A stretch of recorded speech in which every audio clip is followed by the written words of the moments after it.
Assalomu alaykum hurmatli aka-ukalar, opa-singillar. Uzoq kutilgan yangilik. Mana Amerikadan ham O'zbekistondan odam olish boshlandi, ya'ni qishloq xo'jalik ishlariga. Buni hozir sizlarga batafsil tushuntirib beraman. Va qancha pul ekonom qilish va kimlar jo'nata oladi, qaysi firmalar jo'nata oladi, o'sha haqida sizga batafsil tushuntiraman. Videoni oxirigacha ko'ringizlar faqat.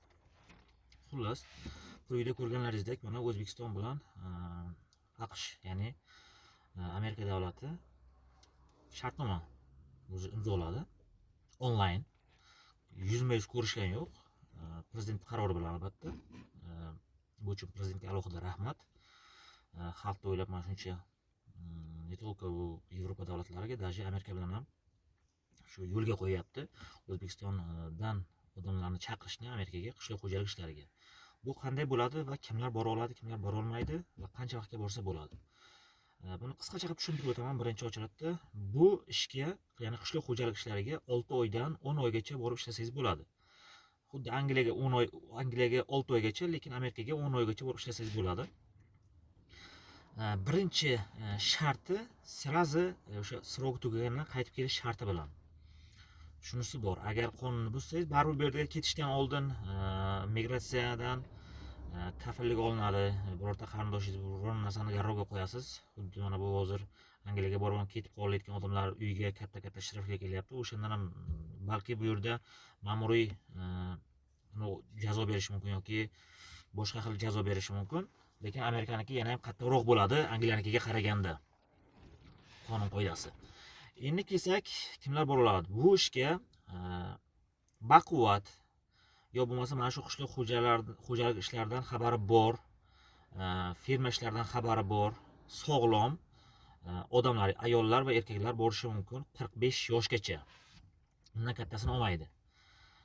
Keyin qaysi firma jo'natadi va kim tomonidan borsa bo'ladi degan savolga mana shu yerga diqqat bilan qaraymiz. Faqatgina migratsiya davlat, ya'ni davlatning o'zini, firma davlatning o'zi tomonidan boriladi, ya'ni migratsiya tashqi ishlar migratsiyasi tomonidan jo'natiladi. Shartnoma o'shalar orqali qilingan. Bu yerda mana bu hozir juda ham ko'p, mana shu yangilik chiqib ketgandan keyin juda ham ko'p firmalar o'sha reklamasini boshlashdi. Amerikaga jo'natamiz, unaqa qilamiz, bunaqa qilamiz deb. Unaqa firmalarga вообще ishonmaysizlar. Amerikaga, ya'ni qishloq xo'jalik ishlariga hech qanaqa xususiy firmalar jo'nata olmaydi. Buni faqatgina o'sha O'zbekistonni o'zini migratsiya tarafidan ya'ni borsangiz bo'ladi. Boshqa iloji yo'q. Ya'ni siz Telegramdan oqtarmang, Facebookdan oqtarmang yoki boshqa saytlardan oqtarib o'tirmang, foydasi yo'q. Bu qachonki batamom hammasi hal bo'lgandan keyin migratsiya orqali ketsa bo'ladi.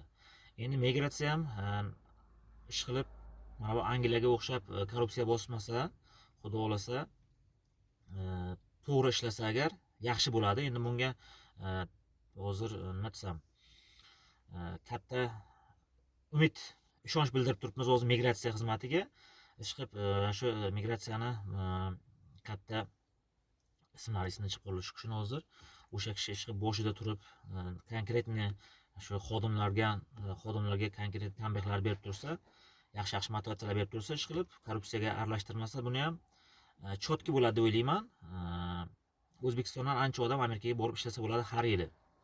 Oyliklariga kelsak, oyliklari konkretni $12 dan $18 bo'lar ekan soatiga. Endi siz oyiga bemalol $3000, $3500 ishlasangiz bo'ladi u yoqda borib. Aytilishi bo'yicha oyliklarda ham, ya'ni oylikdan siz faqat o'zingizni yegan ichganingizga minus qilasiz, yotoqxonani katta ehtimol bilan bepul qilishadi deb ma'lumot bor hozircha. Ya'ni yana ham keyinchalik o'zgarmasa agar Angliyaga, lekin yotoqxonaga pul to'lanadi. Keyin men bilganim, yotoqxonaga pul to'lanadi, yegan ichgan o'zingizdan, kommunalkaga ham pul olib qoladi adashmasam. Amerikaga hozir aytishi bo'yicha yotoqxona bepul bo'ladi deyishyapti, faqatgina siz o'zingizni yegan ichganingizga pul to'laysiz. Endi bu qanaqa viza bilan boriladi? Bu qanaqa green card emas. Bu viza bilan siz borib, misol uchun qolib ketish huquqingiz yo'q yoki birdaniga oilangizni olib ketish huquqingiz yo'q. Bu vizani nomi H2A deb aytishdi. Ya'ni u oddiy tilda aytsak, yumshoq H2A ko'rinishida bo'ladi. Endi kim qanday aytilishi hammada har xil.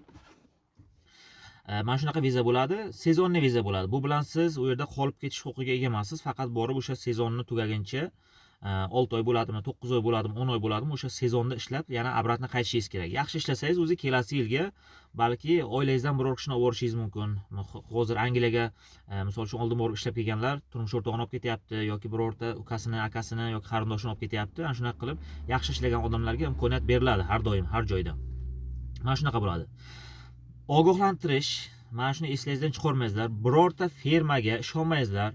U oldin boshqa joyga jo'natganmi, jo'natmaganmi, jo'nataman desa ishonmangizlar, hech kim jo'nata olmaydi. Buni hammasi migratsiya orqali bo'ladi. Jo'nataman deyotgan odamlar ham mana shu migratsiyaga balki korrupsiyaga qo'shilib qolgan bo'lishi mumkin, pul berib ichkarida odamlarni tiqib jo'natib yuborishi mumkin. Shunaqasi bo'lishi mumkin. Lekin mana shunaqa narsaga ehtiyot bo'lingizlar. Pul olib sizlarni oraga urib yuborishi mumkin. Lekin unga ham sizga hech kim garantiyasini bermaydi. Shuning uchun ham eng tinchi migratsiya orqali primoy migratsiya bilan hal qilish kerak. Pulga kedat bo'lmaysizlar, aldanib qolmaysizlar. Eng qizig'i hozirdan boshlash kerak emas bu narsaga.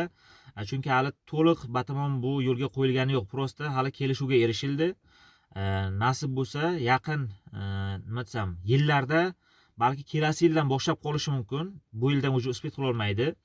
Buni ham ishlar ko'p anonlar qilinish kerak, ko'p ishlar qilinish kerak. Bu yildan bo'lmaydi, kelasi yildan bo'lishi mumkin.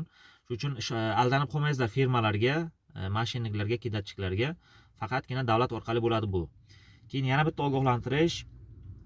Angliyaga ham birorta firma siz jo'natayotgan, hozir juda ham ko'p men ko'ryapman, Instagramga ham, TikTokda ham Angliyaga sezonni jo'natamiz, unday qilamiz, bunday qilamiz, mana shuncha joy ochildi, russka gavarashlar kattakon ekan, ruslar firmani egasi ekan, Kanadaga ruslar firmani egasi ekan, yo'qsa Angliyaga ruslar firmani egasi ekan, unaqa ekan, faqat ruscha bilsa bo'ldi ekan.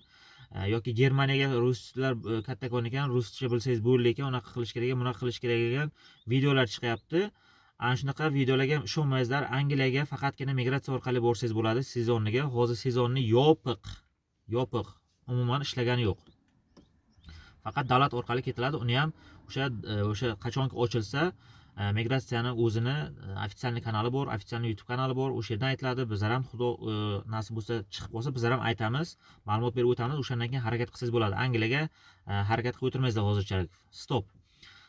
Hech kimga ishonmaysizlar. Telegramdan unaqa narsaga harakat, Telegramdan va Facebookdan boshqa joydan izlab o'tirmaysizlar.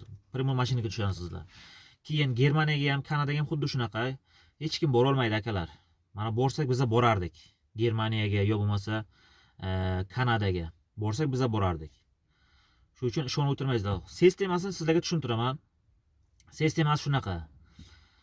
Sizdan aytadi, til bilish kerak emas deydi. Misol uchun deyaylikki 10 so'm deyaylik, 10 so'm xizmat haqqi bo'lsa, 10 so'm to'laysiz deydi.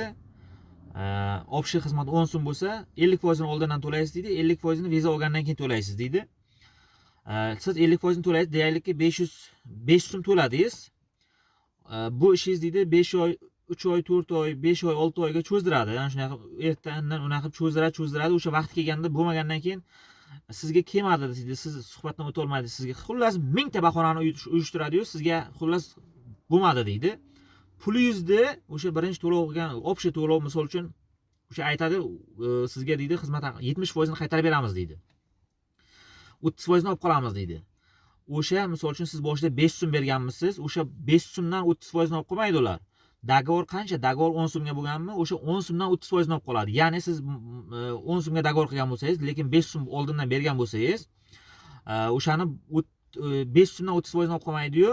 Agar 5 so'mdan 30% ni olib qolsa, u juda kam bo'ladi. Shuning uchun 10 so'mdan 30% ni olib qolsa, sizdan 3 so'mni olib qoladi. Ya'ni siz 5 so'm to'ladingizmi, 3 so'mni olib qoladi. Sizga 2 so'mni qaytarib berishi mumkin. Uni ham qaytarib bersa agar, uni qaytarib bermasligi ham mumkin. Mana shunaqa narsalarga e'tibor beringizlar, aldanib qolmaysizlar. Bu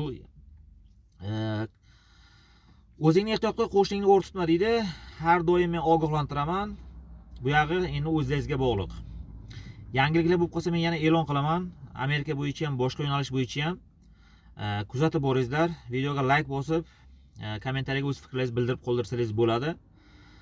Ko'rganda ko'rishguncha salomat bo'lingizlar.